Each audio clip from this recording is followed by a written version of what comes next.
abangan nyo yung Dayo Series. Tapusin lang namin yung mga laban namin.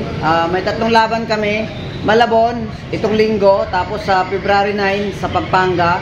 Tapos sa UKC mga Lods, February 23. Pag natapos yan mga Lods, mag-stop muna kami ng laban. Mag-focus kami sa Dayo Series. Dahil nakita ko, ito yung naisip ko mga Lods na mag-improve talaga yung boxer ko. Oo, dahil una, yung mga may spar niya, pinipili natin na magagaling talaga na boxer mga Lods. Quality boxer, advanced boxer. Kaya ito mga Lods, ito yung paraan ko na tulong sa kay Boxer 1. Dahil nung una, sabi niya sa akin, gusto kong mag-champion. Oo, masipag ako mag-training, disiplinado ako. Talagang gusto kong gawin yun, no? Gusto kong patunayan yun na mag-champion. Pero noon, natatawa lang ako nung sinabi niya dahil lahat naman ng bata, mga Lods pagka nagpaturo o nag-chat sa akin, yun ang yun ang bungad lagi. Coach, gusto kong matutong mag-boxing kasi gusto ko rin mag-champion. Pero lahat naman mga Lods, sinasabi yan, gusto marating yan, pero ang problema kasi mga Lods, nasa tao, disiplina, at saka kung gaano ito pangangatawanan ng bata dahil sobrang higpit ng disiplina sa boxing mga Lods. So hindi yung sabihin mo lang magagawa, hindi mga Lods. Dahil ako, 4 na taon na ako magli-5 taon na akong baboxing mga Lods. Tuloy-tuloy ako hindi ako nag-stop. Ma-stop pa na ako siguro 3 days. Oo, matagal na yun. Talagang magti-training ako mga Lods. Talagang iti-training ko yung sarili ko kahit na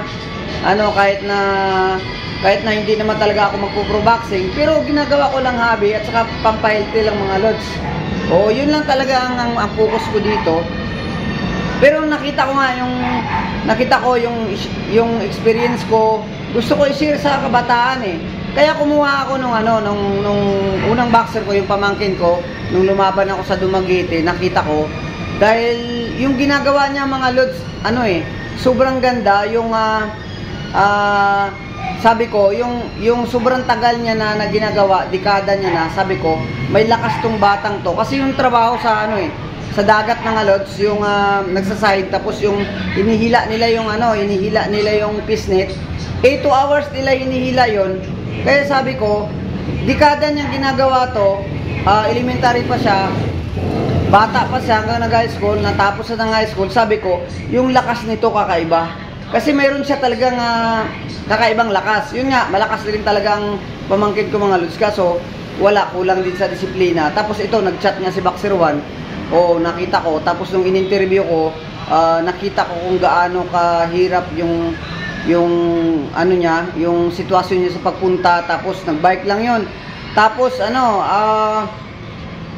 nagtuloy-tuloy siya mga Lods. Talagang pag sinabi niya, pinangangatawanan niya, tsaka nakita ko yung disiplina.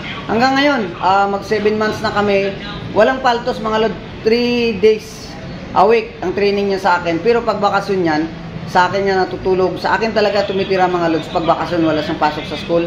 Sa akin yan, training lang siya talaga, yun ang gusto niya. Kahit nga masama ang pakiramdam niya, talagang sasabihin sa akin, mag-jogging ako. Sabi ko, hindi, i-rest mo yung katawan mo kasi napakahalaga yung kondisyon ng katawan ng boxer.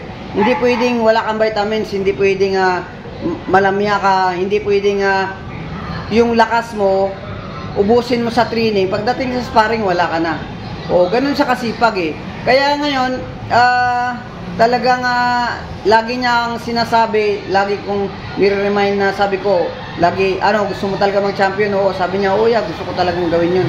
Sabi ko, sige, yung mga training namin, ina-advance ko na, yung program namin, kinukumpres ko na, talagang na mga Lods, hindi na to pang amateur na training sa amin kasi minimix ko yung advance. Yung program training niya, ginagawa ko na talaga ng pro boxer mga Lods yung training niya. Kaya sulit talaga kahit yung pag-meet sa bag, ganun, nilalagyan ko ng time difference. Kunyari, 40 seconds heavy bag na power, tapos rest 30 seconds, tapos ulit. 30 3 times bawat bag, may bawat drills. Kasi ang boxer mga lods, kapag hinayaan mo lang yan at minutes mo lang ng tuloy-tuloy, yung pinabag mo lang ng 3 minutes, kahit anong pagsabihin mo, power, speed, wala na ibubuga yan dahil pagod na yung boxer. Oo. Talagang ganun, sabihin mo, speed, kahit anong sigaw mo mga lods, hindi yan maka-speed dahil nga pagod na yung boxer. Kaya ginawa ko, kinumpress ko lahat yung oras. O may mga veteranong coach naman mga lods at tumutulong yung program nila na nakita ko sila yung mga nahaligi na tabi sa mga world champion na boxer. Kaya nakikinig ako sa kanila mga lods. Kaya itong Dayo series namin mga lods, abangan nyo yung Dayo series namin. Napakaganda nito dahil ikutin namin. Iniisip ko dahil sabi ko may suporta naman si Mita, si Facebook sa amin. Gagamitin ko yon at lalagyan ko ng kunting advocacy na tuwing makakapunta kami sa mga lugar na liblib na may mga boxing tapos mga walang gamit, try natin mag-provide mga lods ng gamit. At maraming salamat mga lods sa suporta nyo, sa mga nagsishare. Maraming salamat mga lods. At sure ako maraming mga kabataan na makikinabang niyan dahil darating ang araw mga lods na isi-share natin yung blessing na binibigay ni Facebook sa atin. O dahil makakalayo tayo, makakahanap tayo ng mga team na walang gamit. Yan, isa yan sila mga lods sa mga gusto kong tulungan talaga mga lods. Kaya abangan nyo mga lods yung lagi ko sinasabi na Road to Champion ni Boxer One, yung Dayo series. At nakita ko kung gaano kaganda ng disiplina ni Boxer One, kung gaano ka masunuring bata. Abangan nyo mga lods, taon kasi ang boxing naman talaga is dekada yan eh. Makita nyo naman ang isang tao mga lods pag nag-champion at nagtuloy-tuloy 20 years, 10 years yan, siguro 10 years pinakamababa yun bago mag-champion ng isang boxer. O ganun siya katagal mga lods. Hindi siya nakukuha ng ganun kabilis. Kailangan talaga sobrang higpit ng disiplina mo, sobrang sipag mo, at siyempre nagdadasal ka dapat. Yun lang mga lods, abangan nyo Dayo series. Ha!